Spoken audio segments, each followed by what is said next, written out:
All right. Hello, everyone, and welcome to our continuing series for Cybersecurity Awareness Month here at CoFence.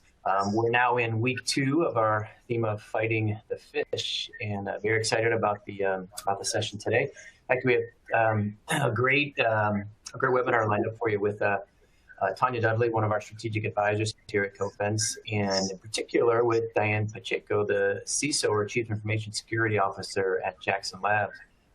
You can see we're going to do this as a fireside chat. It's really interesting, some of the work that Diane and the team are doing around fighting fish at Jackson Labs. So hopefully you all will enjoy this as much as we do hearing from Diane. And with that, I will turn it over to you, Tanya, to take us from here. Thanks, Michael. And yeah, welcome everybody back. Hopefully if you got a chance to hear our program kickoff that we had Lisa Plagmeyer from the interim director of NCSA a couple weeks ago. So just to kind of give some background around how we got to being able to celebrate October as Cybersecurity Awareness Month. Just to kind of reiterate, the National Cybersecurity Alliance launched in 2004 with an effort to be able to bring together industry and government to be able to come together with this whole initiative to make everyone aware, to be cyber smart, right? And to be able to help partner with each other, industry, consumer, enterprises, to be all be on this front of being able to make people aware of cybersecurity behaviors and make us a stronger nation and globe, because of we all are being able to practice safe cybersecurity hygiene. So Diane, welcome to our webinar series. I'm so excited to have you join us today.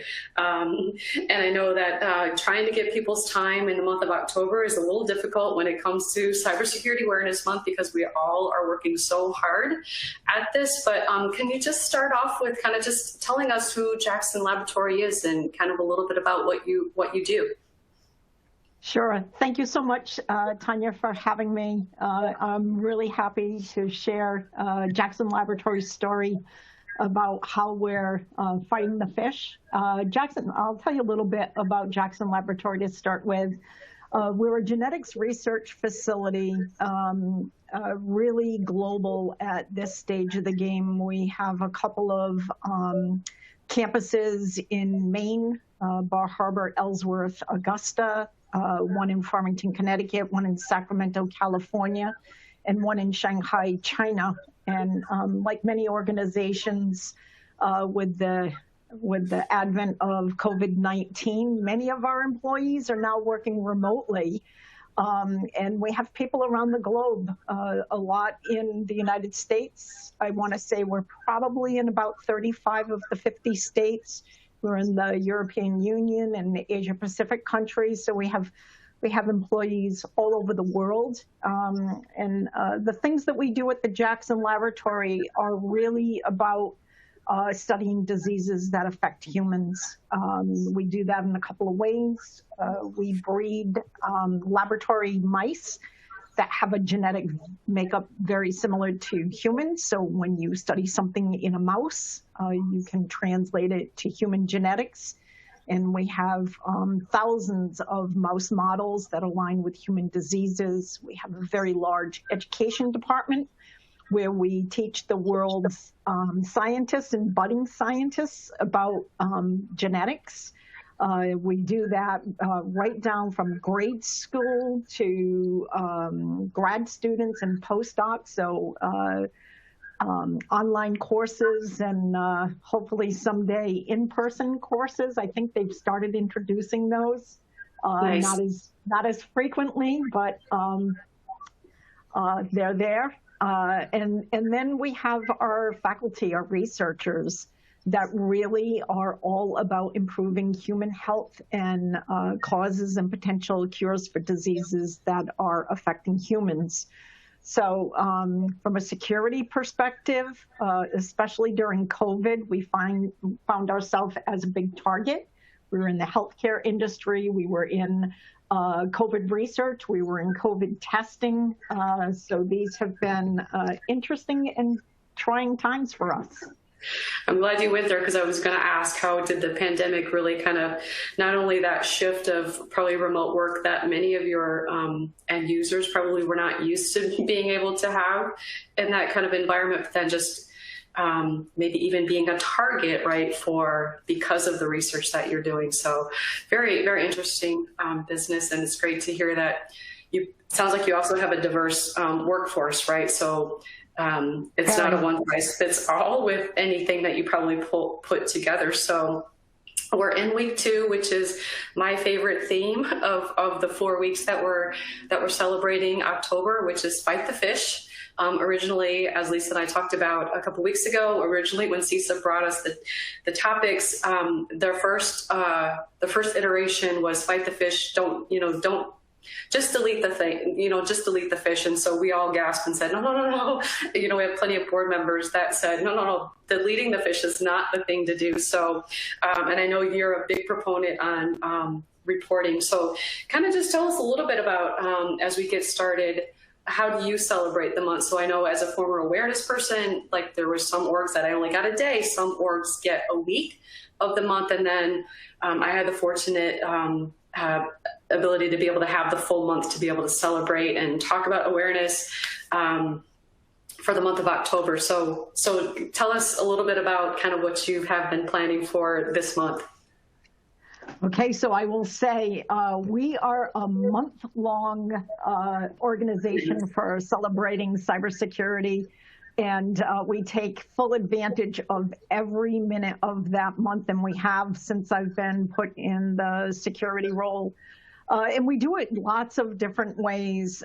We have an internal SharePoint site where we feature a block right on our main page about cybersecurity, current threats. One of the things that we like to do is make sure that we focus on people's home lives and teach them about security and how to bring security to their children and their parents and their partners and their friends, because we think if you have a security mindset in your personal life, it always translates to better security in the workplace. So we'll focus on different topics. We're going to have guest speakers. We have a couple of individuals from Department of Homeland Security and Secret Service that are going to come talk to our employees. And it's pretty impactful when you have kind of those law enforcement individuals talking about the crimes that they're seeing and how to protect. It's one thing that I say the same message. It's great to hear it from other voices, so we like to feature other guests. We run contests throughout the month, so we'll put a series of questions on our public website or our internal website, and people will come in and read the questions or read an article and learn something and answer the questions. And for the people who are answering the questions correctly, we'll do a random draw for things like Amazon gift certificates or things like that. I laugh, I say it all the time, the Amazon gift certificate, $20 is the best $20 that you could ever spend on cybersecurity awareness. People really like that. In the past, we've done contests, we called it Phish Your Friends, where people would submit ideas on potential phishing scenarios that we could use, and let our COO pick the winning solution, and then we awarded that person a prize. I have a big cardboard fish that whenever we do these contests, the people who win the contest, we take their picture with the fish and we put it on our website to kind of call attention to people. A variety of things. It's always fun in person. Unfortunately, not so much this year that the last day of the month is Halloween, and so we have always dressed up in some Phish theme costumes and put kind of tables up in our cafeterias and meeting places, and We'll put a couple of monitors up and we'll teach people how to recognize phishing emails, and we'll give away candy and just miscellaneous things, water bottles, encrypted thumb drives, anything to get people to come to the table and just talk to us and just be very visible and fun. I've dressed up like a fisherman for a couple of years, and a fish and a pirate and all kinds of fishing things. Yeah, there's always great ways to make it fun, right, and engaging. So back to your, when you give out your Amazon gift cards, do you have a way that people know that it's not a fish, right? We see Amazon as one of the prime brands that we see. So how do you keep them from knowing that this is legit? So when somebody does win, I do reach out to them directly and say, hey, congratulations, you really did win. I am really going to be sending you an Amazon gift card. I'll send you a note when it's coming your way. And when you get it, if you're concerned about it, you can reach back to me and say, was this really you?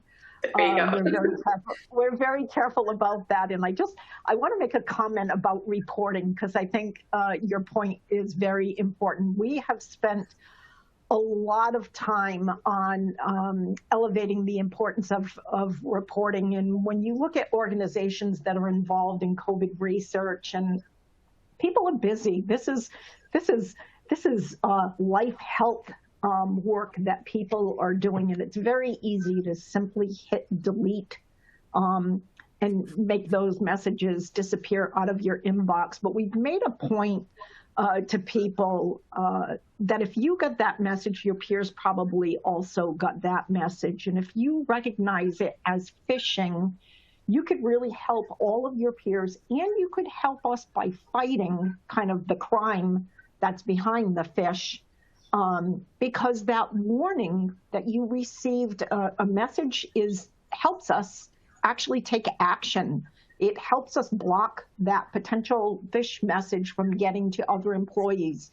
It lets us go back and look at our logs and see if lots of people got that message, that we prune it out of people's inboxes. And when we see a large campaign, it lets us do kind of a global message to people. Hey, it looks like we've got an attack happening.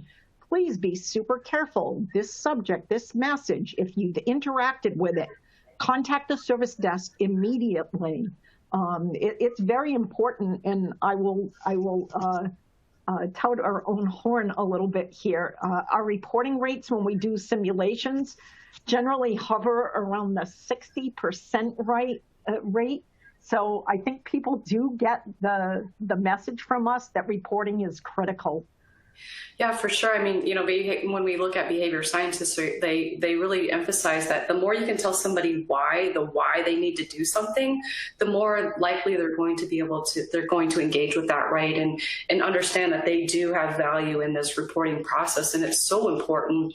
I know as we kind of talk about, maybe as you got started, you didn't start out with a 60-something report rate, and maybe you didn't even have reporter deployed. So maybe kind of walk us a little bit through your journey of how you've developed your program over the years, right? Because you are an advanced level, right? But it takes time to get there, right? And it takes a little bit of patience, even though it's hard to, give people time to learn.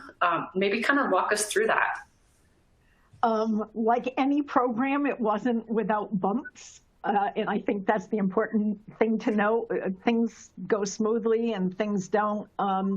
One of the things I would tell people starting out in a program is to start slow.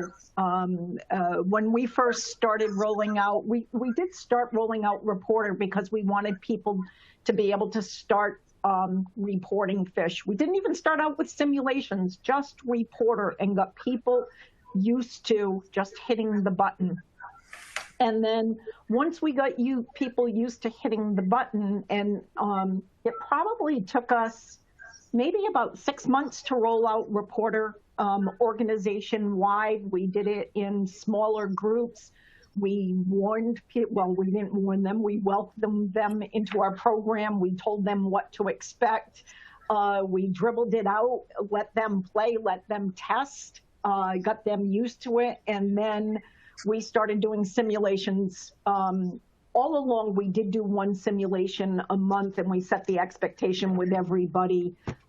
This is a safe way to practice. Our goal is not to be punitive. Our goal is to really help people kind of recognize phishing emails. And one of the things that we do is every month when we do a simulation, we want to make sure that not just the people who click the Phish see the education. Once the simulation ends, we actually publish all of the education materials on our internal page and highlight, here are the things in this message that you should have caught if you didn't catch it. And so we use that to help promote it. We also look at the messages that people are actually reporting as phishing throughout the month, and we focus on those themes to be used in our simulations, knowing that those are the actual targets in our organization. Once we went through the simulations and we felt like people got it, they were able to start reporting it. Then we started working on triage and looking at the actual phishing messages and not just the simulations, getting our service desk really engaged in that work, and getting people used to seeing kind of the information coming back to them when a message was reported and how it was scored, whether or not it was a real threat. And I'll joke about my CFO. He and I have this little banter that every month he tends to be on the top 10 list of people reporting phishing. And when I get my reports, I always take a snip of it and I highlight his name. And one month he actually was number one, and he harassed me, and I say harassed, joking, for about 3 months. Where is his Amazon gift certificate for being number one for the month? And I finally had to give him a gift certificate to keep him quiet. It was kind of comical, but people do want to see, hey, where do I fall in kind of the mix of things? Even my CFO and my COO are really happy to see that data and are very engaged with it. Yeah, so there's a couple of things I want to poke into. So when I was at my last organization, our CFO was like the top one because he was also getting targeted with BEC. And so exactly. Every year I would focus on an executive to kind of interview them, talk about like, what does cybersecurity mean to you for our month? And I had asked the CFO if he would talk about phishing, and he was like, I don't want to talk about that. I want to talk about something else. He then we had the executives in town doing a tour of our SOC, and the SOC, when they found out who this person was, he's like, hey, thank you so much for being our top reporter. Thank you so much. After that, he was like, okay, fine, I'll talk about phishing. But you also mentioned another really important key is looking at what are the real fish that are happening in your organization, to use that as your simulation, right? I can't stress that enough with organizations as I talk through, how do you pick what's the right template to use? And honestly, we know that the segs are they're gotten pretty good, right? They're blocking a lot of stuff. But so let's really focus on, we have such a short amount of time with our users. Let's get them something that is legitimately going to end up in their inbox, right? And then the fact that you give those responses is even more critical, right? Especially that finance person that's waiting for that, do I need to open this invoice attachment or email, right? So those are really, really important items. DocuSign. A DocuSign simulation is a good fish, and showed us that we had a weak point, and we actually ran that simulation 3 times, retesting people that were susceptible each time until we felt like we had done sufficient education. And I want to say the last time we ran that simulation, our susceptibility rate was about 5%. But the first time we ran it, we were at 19%. So yeah. I would say if you find a weakness in your organization, don't give up until you feel like you've really trained your people to identify kind of what that fish is and how to spot it.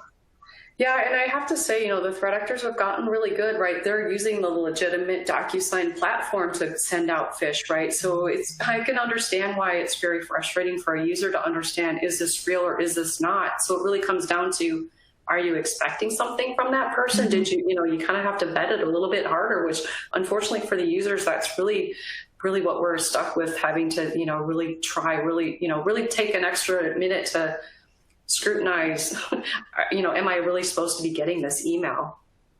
Yeah, one of the things that we've done is in the various departments that are sending out communications, we've really tried to elevate to all of them the importance of branding, the importance of teaching your users what to expect, what is the normal way that we're going to communicate with you. Exactly. Yeah, it is so important. And actually, one of the slides that I'm going to go through in a minute kind of emphasizes that. So I'll get into that in a moment. But so now that you have this great report rate and you've done a really good job with your phishing simulations, I'm sure there's other risk in your InfoSec program that have you started to see, because you've really encouraged this reporting culture.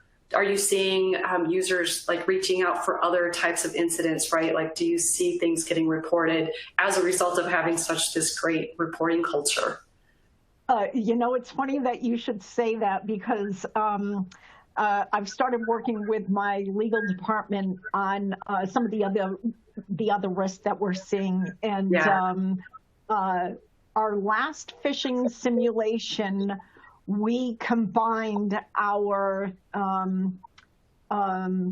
like code of ethics in with a simulation where we've got a policy that says, not accepting gifts that are more than a nominal value, no, like anti-corruption. And so our simulation was really about accepting tickets to a football game that had a value of $250.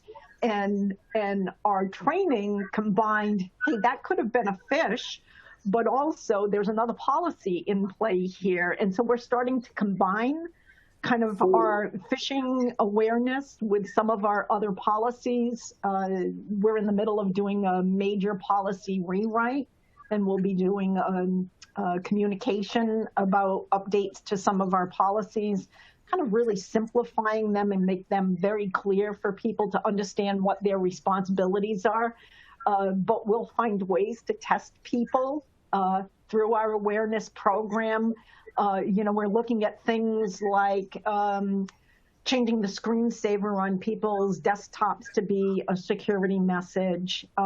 We use bathroom signs. Bathroom signs are fantastic. And one of the ways we're trying to challenge ourselves with all of the remote people of how do you get the benefit of a bathroom sign when people are working from home.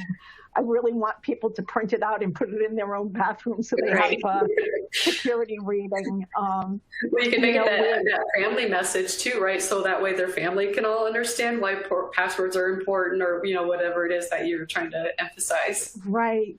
We try and pay attention to what's happening in the news. A couple of months ago there was another major password dump done on the dark web. We featured, hey, this happened. This is likely what's going to happen. And we take advantage of those situations and tell people, change your passwords, set unique passwords, don't reuse passwords. And this is the importance of not reusing passwords. But to take the current events, really tie it to your home life and then tie it to your work life, I think is a strategy that's worked well for us. Yeah, I see many awareness teams doing the same thing. When I used to do newsletters, I would always have an at-home section just to be able to kind of reemphasize, because I had so many people reach out saying, hey, can I share this? I'm like, well, it kind of is company specific. So then I would have using the NCSA materials that we have available that are public, to be able to point them to some of the resources there that kind of aligned with the theme that, that I'm doing. So I know we kind of talked a little bit earlier about, building this robust program, and you start out with push, but then you get elated the moment that somebody reaches out and does a pull, right, saying, hey, can you come talk to my department? Hey, do you have any materials? So is that something that that you've gotten to start to be able to see the fruits of your labor? Absolutely, right. So, it's always great when I have a researcher come to me and say, hey, I just got a new grant and I want to make sure that when I set up my data and my collaborations, I'm doing it securely. That is a great success for me. Earlier this summer, I had one of the folks on our service desk come to me. Again, I have this 3-foot cardboard fish that we use for taking people's pictures with. And he said, I love that fish. And I do orientations every week now. I want to use the fish, and literally it's here, please take the fish with you. Anything that we can do to promote it, but definitely more and more I see that people are interested in security and making sure they're doing the right thing. And unfortunately, it's in the news so much right now. And, every day there's some article somewhere about some breach, some new hacking tactics, some new type of victim that people want to learn and people want to do the right thing, and people don't want to get caught up in that. It's reminding people, especially on your personal accounts, your bank accounts, your social media accounts, to set up MFA.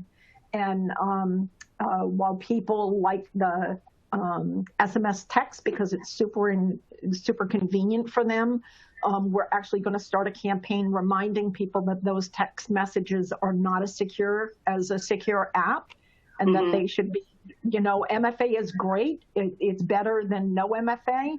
Yeah. But not all MFA is considered equal, and really don't be fooled into doing less secure things, thinking that you're doing everything that you need to do. There's always improvements that you need to make. That's right. Yeah. It's been great chatting with you today, and we're going to move on a little bit. But before we do, next week is week 3, which is Career Week, which, CISA has this big push, and, there's this gap in cybersecurity. So we really want to emphasize, cybersecurity careers. There's a path to get there. So it's not common that we find women holding the CISO role in an organization. So maybe just a little bit about your journey on how you got to this role. I think I'm a little bit of an anomaly. I am upwards in my career, and I'm probably going to date myself a little bit, but back in the 1970s, late 70s, I was actually a math major at Southeastern Massachusetts University, and I had to take elective courses, and one of my electives was a computer science class through the engineering department. There was no such thing as a computer science degree at that point in time. And I was absolutely fascinated. And from the time I took that class, I knew I was going to do something with computer science. Many years later, in what I will call Education 2.0, I ended up getting my bachelor's degree in computer science. I've worked at the Jackson Laboratory for a long time. I've always been in the IT department, and over the years, I've had many different roles, mostly on the infrastructure side. I was the first ever desktop support technician, and then we had more desktop support technicians hired. We created a service desk. Then I started taking on network and sysad and infrastructure responsibilities. And about 11 years ago, we had a new CIO come in, and she looked at me and she said, I need a security person. And whether you realize it or not, I've watched you. You are a security person. And I didn't believe her at the time. And she told me, she said, if I was going to do my career over again, I would absolutely focus on security. I agree with that statement 100%. I had a long career in infrastructure before I got into security, but I'd add a piece to that. I do security and law degree. I have been fascinated by kind of the legal side of security. It is fascinating, yeah.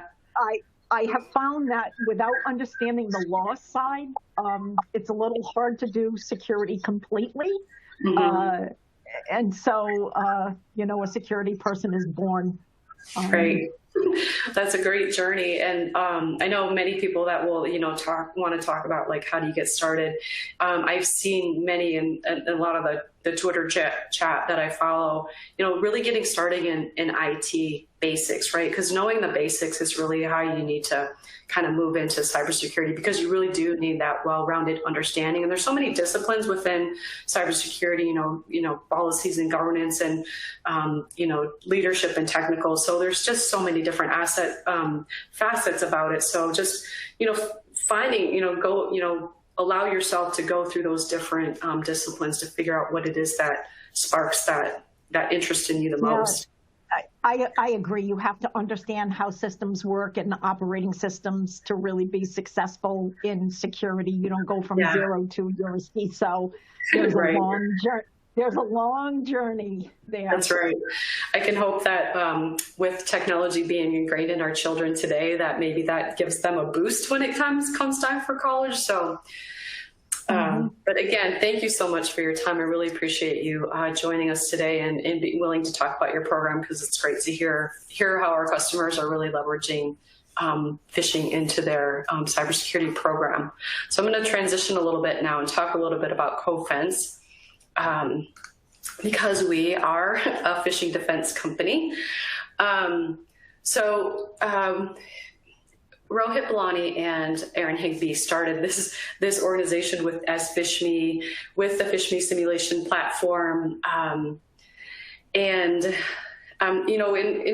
early days, we did get pegged as this, this security awareness vendor, but it didn't take too long before the co-founders figured out that there's more to just training somebody about phishing. It's really getting them to, now what do you do with that, right? So that's where Reporter was born.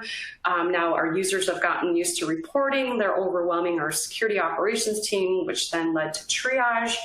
And now we've, trying to move that needle, that, the line closer to entry of that phish was where vision came into, right? So if we can stop that phish at the moment it comes into our organization and recognize that, the sooner we can get that remediated and mitigated out of our end users' email box.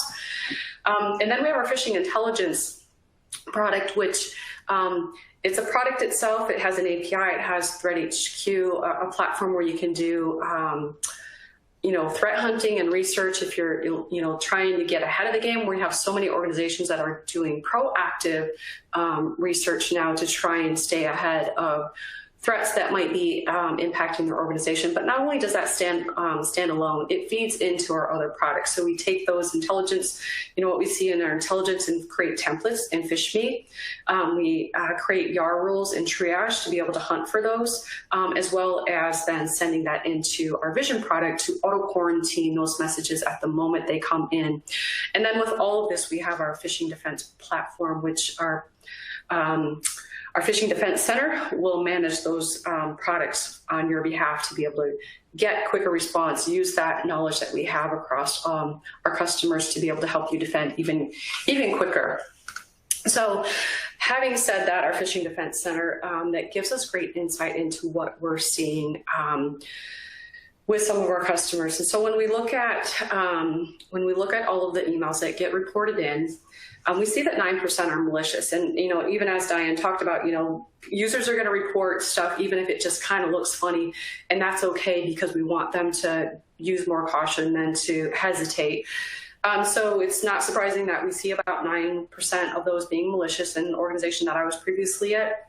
Sometimes that could be anywhere from 12 to 15. So it can vary depending on your organization and how well your users are reporting. And so then when we look at kind of the different themes of the phishing threats, we see Credential Fish is top. And these are for full year 2020, but we still see these trends this year.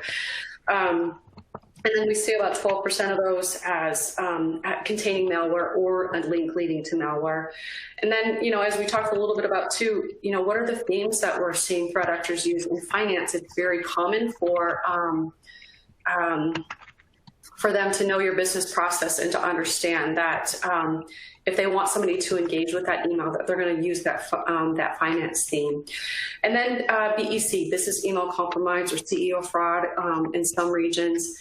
It doesn't contain a link or an attachment, but it's asking for that conversation that leads to, you know, can you get me gift cards? Can you change my direct deposit and those sort of things? So, so that's kind of what we see. And that's why we really kind of emphasize and really have moved the needle on beyond just simulation, because simulation is where it starts. But now that you can get them to understand what a real phish is, now what?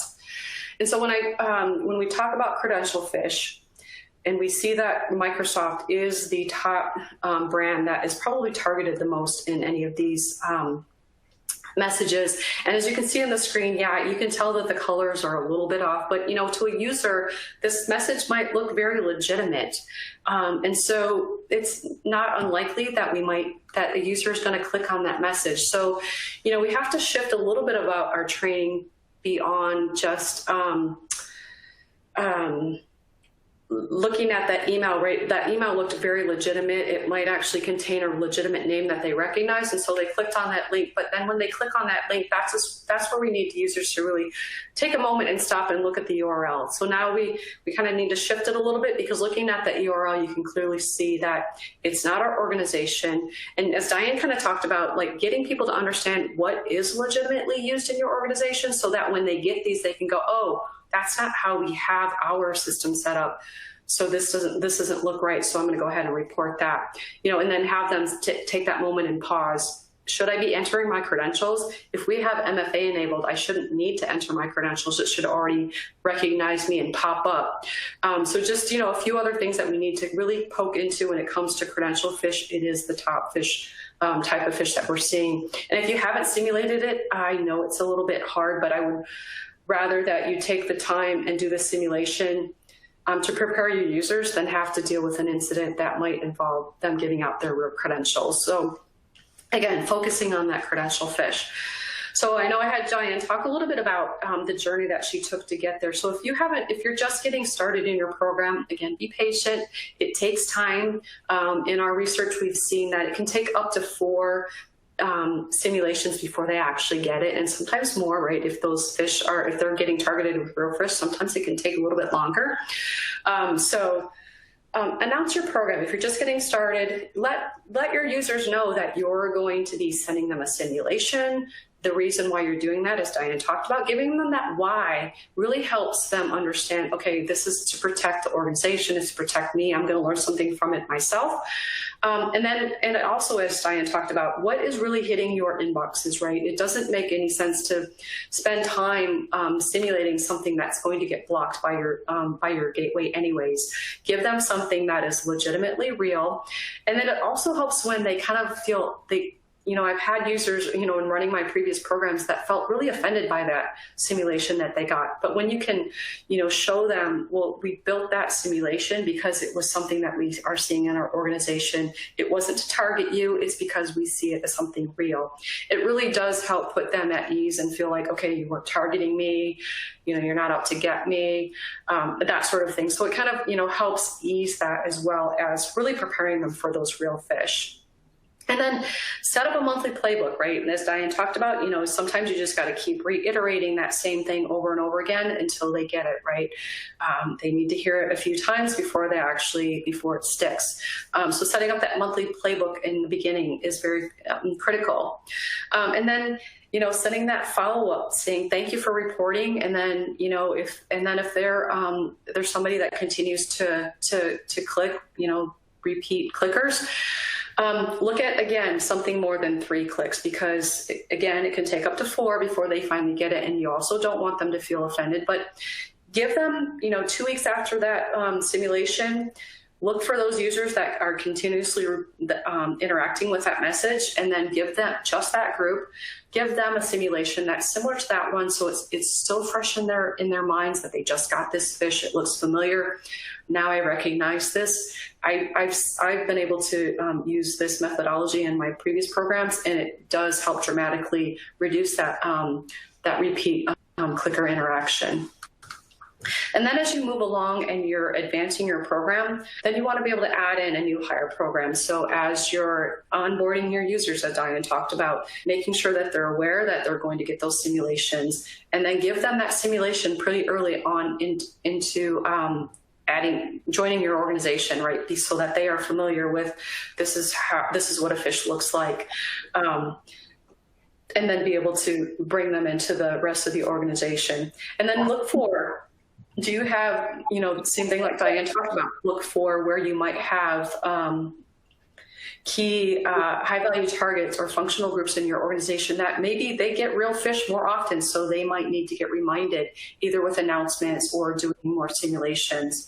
And then at this point, as you get to that, that sweet spot, as Diane talked about, over 60%, and I've been in a place where I've been able to experience a 75% report rate, then you can scale it back so that you're not overwhelming your users, and maybe go to a quarterly so they're still getting that reminder of, hey, don't forget to look for these phishing threats hitting your inbox. So that's just real quick. I'm happy that we were able to do this week 4, Fight the Phish. Michael, I'm going to turn it back over to you now. Yeah, thank you. It's always interesting and to hear what Tanya brings from her experience to share with everyone. I work with Tanya every day, and there's always something new that I learn, and hopefully you all did as well. And in particular, thank you to Diane. Great insight both on the program you guys have and also your career. It was interesting to hear how you got to where you are. If anyone has any questions or follow-up that they'd like either Tanya or Diane to answer, you can see on the screen. I'm going to leave it here for just a second. You can see their email addresses, copy them down. You got Tanya at Cofense and then Diane at Jackson Labs. And then also, there's a bunch of resources that we created for you all to use at your own organizations. You can download it. It's a package. It's got just a ton of material that you can leverage over this month. It's on our website, cofense.com, and then awareness-resources. So this is we're doing this weekly for this month of October for Cybersecurity Awareness Month. It's the second week. Please check back in week 3 and week 4 as we continue through the series, and then eventually close out Cybersecurity Awareness Month. So with that, hopefully you did take down the email addresses if you had questions. Otherwise, thank you, and we look forward to talking to you soon.